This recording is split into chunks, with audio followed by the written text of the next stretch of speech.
नमस्कार दोस्तों, Indian haunted stories में आप सभी का एक बार फिर से स्वागत है। आज मैं आपके सामने एक शापित मूर्ति की कहानी लेकर आई हूँ जो सच्ची कहानी है। 2003 की बात है। मैं अपने पुरातत्व विभाग के टीम के द्वारा आश्रम के एक गांव में गया था। मैं एक पुरातत्व विभाग में काम करता हूँ और मुझे सूचना मिली थी कि इस गांव में कुछ पुराने ज़माने की मूर्तियाँ और भी कुछ चीज़ें ज़मीन से खुदाई करने के बाद निकली है। तो उसी की जांच के लिए हम लोग अपनी टीम के साथ मैं भी वहां पर गया था, जहां पर कई सारी मूर्तियां भी थी।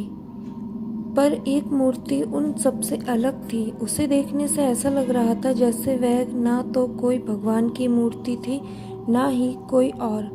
वह कुछ और ही बयां कर रही थी और उसे देखकर मैं उस मूर्ति की तरफ काफी आकर्षित हो गया। ऐसा लग रहा था वह मूर्ति मुझे अपनी तरफ खींच रही है और मुझे उस सम्मोहित कर रही है, और ना चाहकर भी मैं उसे अपने साथ लेकर अपने घर ले आया और उसे अपने घर की टेबल पर, जहां मैं अपने ऐसे ही कुछ चीज़ें रखता हूँ, वहां पर इस मूर्ति को रख दिया और अपने कामों में लग गया। ना जाने क्यों उस मूर्ति के आ जाने के बाद हमारे घर में कई चीज़ें होने लगी, यानी कि उसका हमारे जीवन से कोई लेना देना नहीं था। ऐसा लग रहा था जैसे उस मूर्ति के आने से हमारे घर पर किसी चीज़ का साया पड़ा हो। उस मूर्ति के लाने के बाद 2 दिन ही हुए थे कि एक रात की बात है, मुझे नींद नहीं आ रही थी। मुझे तरह तरह के सपने देखकर मैं काफ़ी डर गया था और इसी घबराहट में मेरी नींद टूट गई। जब मैंने उठकर घड़ी की तरफ देखा तो रात के 1 बज रहे थे। चारों तरफ सन्नाटा था और घड़ी की सुई टिक टिक टिक की आवाज़ कर रही थी। मैंने उठकर पास पड़े पानी की बोतल लेकर पानी पिया और वापस सोने के लिए जैसे ही बेड की और बढ़ा, तभी मुझे कुछ आहट सुनाई पड़ी। यह आहट सुनकर मैं काफ़ी घबरा गया और मैंने सोचा यह आवाज़ आखिर कहाँ से आ रही है, और मैं अपने घर से बाहर निकला और आवाज़ की ओर ध्यान लगाया। तभी मुझे महसूस हुआ यह आवाज़ दूसरे कमरे से आ रही थी जहाँ पर मैंने उस मूर्ति को रखा था। मैं धीरे से उस कमरे की ओर बढ़ा। बड़ी ही अजीब सी आवाज़ आ रही थी। ऐसा लग रहा था कोई उस कमरे में यहाँ वहाँ चल रहा है और पैर की आहट मुझे आ रही थी। ऐसा लग रहा था कि उस कमरे में घूम रहा है कोई। यह सुनकर मैं काफ़ी घबरा गया। फिर भी मैं हिम्मत करके उस कमरे का दरवाज़ा खोला। अंदर पूरा अंधेरा था। मैंने लाइट जलाया और इधर उधर देखा तो मुझे वहाँ पर कोई नहीं नज़र आया और वह आहट आनी भी बंद हो गई थी।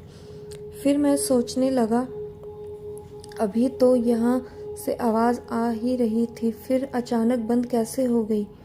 फिर मैं वापस उस दरवाजे को बंद जैसे ही किया, तभी मुझे घर के मेन गेट का दरवाज़ा किसी के दस्तक देने की आवाज़ आई। मैं सोचने लगा, अभी इस वक्त कौन हो सकता है। मुझे डर भी लगा। फिर भी मैंने उस दरवाजे की तरफ बढ़ा और दरवाजे को जैसे ही खोला बाहर कोई नहीं था। मैं ये देखकर काफ़ी सहम गया और जल्दी से दरवाज़ा बंद करके अपने रूम की तरफ दौड़ के क्या और रूम का दरवाज़ा बंद करके वहाँ पर बैठ गया और मन ही मन में सोचने लगा, आखिर यह क्या हो रहा है। और यही सोचते सोचते मुझे पता नहीं कब मेरी नींद लग गई और मैं सो गया।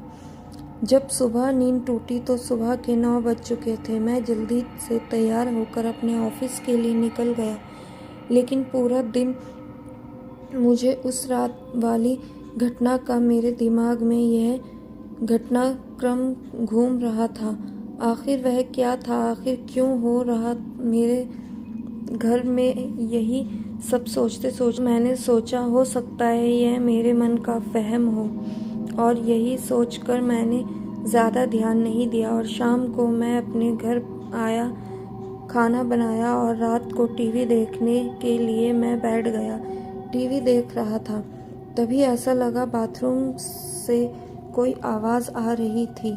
मैं यह देखकर काफ़ी डर गया और मैंने टीवी बंद करके बाथरूम की तरफ गया, पर वहाँ पर कोई नहीं था। मैं जैसे ही बाथरूम से वापस आने के लिए बोला, तभी मुझे सामने शीशे पर किसी की आकृति नजर आई।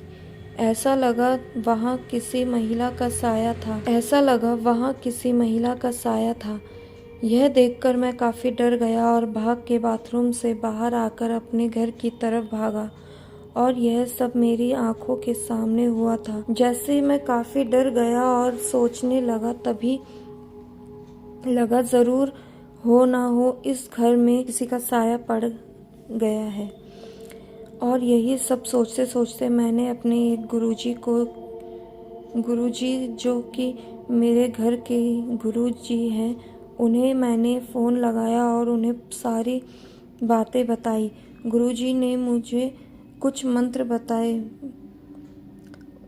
बोले, इसे तुम मंत्र को जपते रहो, थोड़ी देर तुम्हें अच्छा महसूस होगा। मैं कल आकर इस समस्या का समाधान कर दूंगा। मैंने वही किया। मैंने कुछ देर इस मंत्र को जपा और जाकर सो गया। रात भर मुझे किसी तरह का कोई रुकावट या कोई ऐसी आहट नहीं सुनाई दी। सुबह गुरुजी आए। उन्होंने आते ही पूछा, कैसे हो राहुल? मैंने कहा, ठीक हूँ गुरुजी, और उन्हें सारी बात रात की बताई। उन्होंने कहा, यह कब से हो रहा है? मैंने कहा, जब से मैं असम से अपने काम से लौटा हूँ, तभी से यह सारी घटना हो रही है मेरे साथ। उन्होंने कहा, हो सकता है तुम अपने साथ कुछ लाए हो।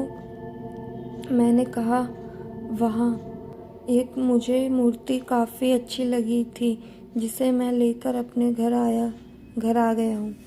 उन्होंने कहा, वह मूर्ति कहाँ पर है, मुझे दिखाओ। मैं उन्हें लेकर उस मूर्ति के पास गया। उन्होंने कुछ देर तक मूर्ति को देखा और मन ही मन कुछ मंत्र का उच्चारण किया और बताया, यह मूर्ति शापित मूर्ति है। जो कोई भी इसे देखता है, यह यहाँ से सम्मोहित कर देती है, और वह आदमी उस मूर्ति को लेकर अपने घर आ जाता है, और यह मूर्ति फिर उस आदमी का सारा कुछ तबाह करके उसे मार डालती है। समय रहते तुमने इसे मेरे बारे में बता दिया, नहीं तो पता नहीं तुम्हारे साथ क्या हो जाता। फिर गुरुजी ने कुछ मंत्र बोलकर एक धागा उस मूर्ति पर लपेट दिया और मुझे बोला, इस मूर्ति को ले जाओ और किसी पीपल के पेड़ के नीचे अमावस्या की रात को इसी 2 हाथ गड्ढा करके नीचे दफना देना, और पीछे मुड़ के ना देखना। मैंने वैसा ही किया। अमावस्या की रात को पास ही एक पीपल का पेड़ था। वहाँ पर मैंने 2 हाथ गड्ढा खोद के इस मूर्ति को वहीं दफना दिया और मंत्र का उच्चारण करते हुए वापस अपने घर में आकर